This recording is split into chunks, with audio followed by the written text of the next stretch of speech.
kinds of stuff. Welcome, everyone, to our Resilient, Wild, and Unstoppable interview series. And you just never know who you're going to meet when they step up to the mic and decide that they want to be spotlighted in an interview, and you find out the circle of friends that you might all have.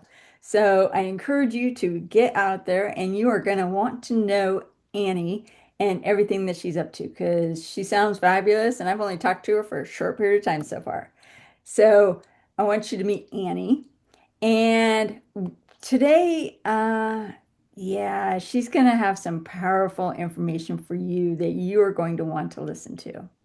So I'm curious, Annie, in this, we talked about this rebellious act of becoming, which just sounds powerful when you say it and when it flows out. I'd like to know more about that.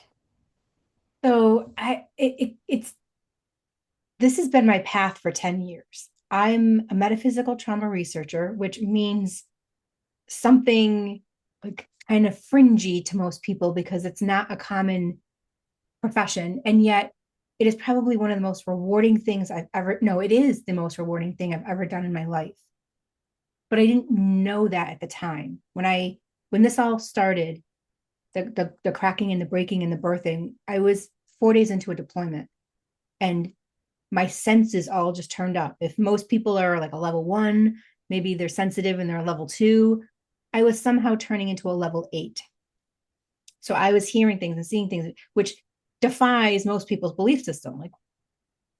And so through this deployment, it wasn't, when I say I was hearing voices, and I share that with the audience, it wasn't that the voices were arbitrary in nature. The conversation wasn't arbitrary. It would be something like, don't don't let that person eat lunch by themselves. Don't like go for a walk with them. Don't leave them by themselves. So it was very almost guided or prompted in certain religious spaces, and they might call it like prompted. Um, and that's what it felt. It felt like it was coming from inside of me and my whole being. But at the same time, all of this is happening, I'm also taking on what will later become diagnosed as PTSD. So all this is unfolding. And then I'm thinking in my head, all of this chaos with my leadership and my unit, I'll deal with it when I get home. Well, I got home and it was a whole different battlefield to have to navigate. And so my PTSD perpetuated. So there was a part that was quite a catalyst where I fell to my knees and I was just so exhausted from life. And in that moment, this sort of package arrived, this gift arrived, but it was wrapped in very unusual wrapping paper and very awkwardly shaped. And what do you do with this gift that's coming in? And I had to figure out how to make something of this new version of me because I was a veteran career progression. I owned a business that did job fairs and helped veterans get jobs. I couldn't do that anymore. My PTSD couldn't focus. But what I had, and only thing I had left was this very oddly wrapped gift in my life. And I had to figure out how to how to survive with that, Mm-hmm. how to live with that. Because you're not going to find a job on Indeed that says, "Hey, we're looking for someone who has walked through trauma. Here's voices to help other people move through trauma." Like that doesn't make sense. Mm-hmm. But yet here I was with this awkwardly shaped gift. And, you know, I think very often many of us are given things that don't make sense. It's irrational. And we're left with something that's oddly shaped in the sense of maybe it's a physical impairment, or maybe it's a disorder, a physical disorder or a mental disorder. And it's like, what do we do with this? How do we rebuild from this rubble? And how do we make sense in a way that gives us back purpose? Mm-hmm. And so this rebellious act of becoming was, I had to learn to not be afraid to say, I hear voices. I had to learn to be proud of having this gift. And that took, like, we're at the 10-year mark, but the first 3 years, through my whole deployment, I didn't say a darn word because I would have been shipped back to Germany for a psych evaluation. You're in a battlefield zone going in and out of Iraq. I've got my ammo, I've got my M4. that's not the time to tell people you're hearing voices. Right. So, there's a time and a place for everything. And so I came home to a husband that was not in a good space either. He wasn't the one to tell. And so I had to hold on to this for quite a few years and wrangle with my identity of this is who I am now. I can't take it back. And if I could take it back, would I want to return this gift? Hmm. And that took a long time to come to terms with of this is who I am, settle down, like let's strap in and figure out how we can serve humanity with this. And once I really settled, things started moving super fast. And then I realized, like, in my rebelliousness of wanting to be different from everybody, I don't know how much more different this can get. There is no other metaphysical trauma researcher out there that I know of that studies trauma and its impact in diseases and disorders on the physical body and the mind. Mm. So, in this rebellious act of belonging, it put me in a place of having a voice that I certainly did not have before this arrived. So that that's in the shortness of it. That is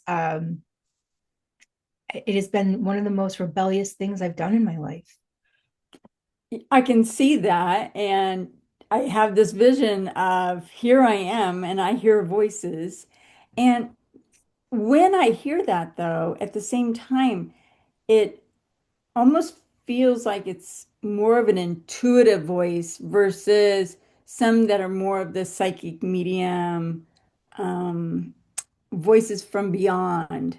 So when you think of the voices that you are in communication with, I'm curious as to how you define those voices within to help you move forward. So they come in two different forms. When I was on the C-130 and our plane started taking fire, the voice that came in was pretty loud, and it within 4 seconds, like tink tink tink, the voice came in and said, "You're going to be okay." And it was Mm-hmm. just this like deep knowing that was a voice, but it wasn't audible. Kind of like if you're reading a book, Mm-hmm. it has all caps and your brain processes it as loud, even though there's no volume in your internal Right. reading. So it was loud in a knowing loudness. Um, but then when I'm working with clients, I'm communicating with their nervous system. So sometimes their whispers in their body start pinging at my body. So if there's a pain, like I had a client this morning, she had trauma sitting in her clavicle that was affecting her thyroid from times when she was put in positions where people were incredibly cruel in their words, and it violated her moral code to return that cruelty. So she kept her mouth shut. It built up around her thyroid, affecting her thyroid. So her clavicle was aching and it was aching in me. And that's one way I hear the voices of the body. Mm-hmm. Sometimes there's this like prompting that'll say, ask about their feet, ask Mm-hmm. about what happened when they were 7, ask about 3 years before they got the diagnosis of their medical. And so that is really like, if we want to call it soul, spirit, higher self, different beliefs have different language. That's me, their higher self, their spirit talking to my spirit saying, Mm-hmm. we can't get the communication from the body up to the mind, please translate for us. Yeah. So it is intuitive, but when I think of when I'm using my intuition is a little bit of my past experience. Intuition's me watching body language. That I categorize differently than when the voice says, ask them what happened when they were 7. That's your Okay. start point in this session. Yeah. And for some that I have met and known, you have, I think of it as more of a higher power intuitive sense. Is Level 8 on the volume dial. yes, that volume is turned way up Way and it's not going to be turned down. No. And nor Oh, would I what I want it to. At this point, I want to get to 9. I want to get to 10. yeah, which is powerful. Yeah. So I'm curious, we talked about some of the things that you're working on and, how does the rebellious act of becoming and the 6 layers of belonging, how do they come together? The six layers of belonging is a framework I use to help people, especially people who don't understand how trauma. They'll say, "Well, I have trauma. What business? What does anybody else care that I have trauma?" And I can show them how if we are not at whole and at peace with ourselves, if our mind and our body are in a battlefield because the body's holding trauma and the mind just keeps dumping more, if that disconnection exists, that's going to be felt by everybody in our household, Yeah. everyone, even the pets. And I have a chapter in my upcoming book where I talk about how we share our traumas with our pets. We also Hmm. share our healing. And so in this framework, I can show if we don't heal ourselves, our spouse, our children, they then carry it, whether they're aware of it or not. If a parent is yelling or if a parent is um, dysregulated and emotionally unstable, and that trauma or the trauma is affecting someone's PTSD in the middle of their in sleep and they're having night terrors, well, the spouse is picking up on that. Then the Hmm. spouse carries it into their work. Then the child carries it into school. And now it's not just affecting self, it's affecting household, it's affecting the friends and family, and they're carrying it into the community. And when so many people carry it into the community, it starts to affect the nation. And then that really shifts the belief systems, not just of our through our eyes, but the lens of everyone that's been affected by that. And then you Hmm. multiply that by hundreds of millions of people, and we can see how quickly trauma ripples, but we can also see how quickly healing ripples. Yes. Oh my gosh. This is so in alignment with energy work and how it also ripples and is impacted Yeah. by the energies of so many. So this is powerful. I love the work that you're doing. Now you mentioned your book. Um, is it Trauma Whispers Before It Roars? Is Yeah. that right? Yeah. Love the name of that. When does that book come out? August 12th. Ooh. August 12th. Yay. Yeah.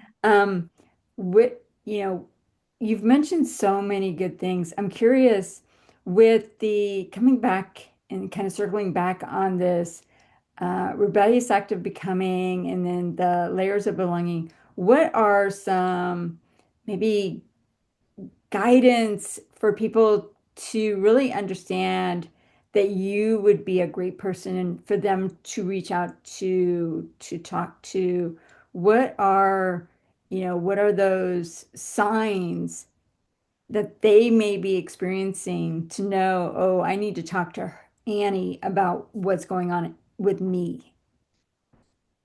Great question. I work in the sector of metaphysics, which is everything that's not measured. So mental health has their lane, medical has their lane. I'm the third attribute. So if there was a doctor of the mind, doctor of the body, I would be the doctor of the spirit. And that's everything within us that is not easily measured. So when I'm working with people, my client is not the mind. It's not the version talking to me. It's the version speaking to me in nonverbal ways. It's the whisper and it's the mirror coming into me. The mind, yes, is the client, right? But it's really the nervous system that is my client.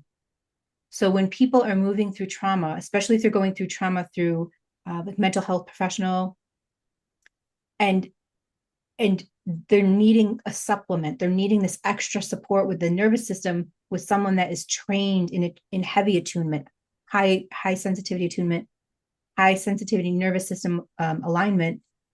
I can help them come back home to themselves.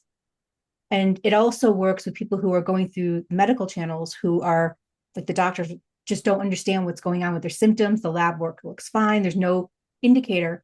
Well, that's usually a signal that it's trauma. So I help bridge medical with mental health and helping them understand how the traumas, let's go find the trauma that became the root that became the tree of this discomfort.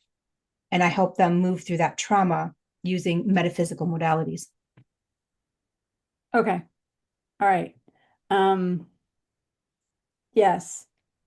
And I love metaphysics, although I don't know it as well as you do. And I just wish you could teach me how to do the sensing and find those voices from within because it's so powerful.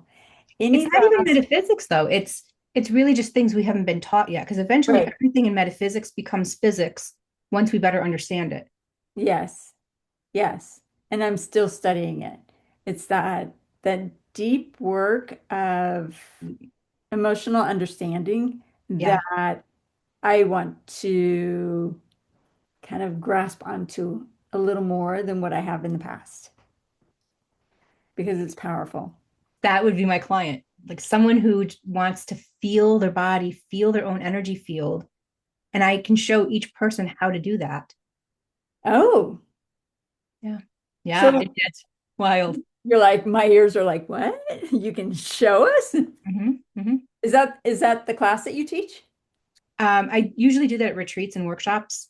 Okay. It takes about 45 minutes to acclimate a whole group for them to start to feel the energy field outside their body. It takes a bit of time, but the one-on-one sessions I do with clients is like the metaphysical equivalent to mental health modalities, psychotherapeutic modalities, Yeah, and I feel like we could talk for like another hour probably. and in, being respectful of time and not making this too long. Any last words or any last tips and tidbits that you want to share before we close out this interview? I think every step someone takes in connecting back home to who they are is felt by everyone around them. And Yes, so, to be a great steward of humanity and a great steward of this planet, we are obligated to at least take a step forward. awesome. And with that, I think we're going to close it out and they will just have to reach out to you for more. So thank you.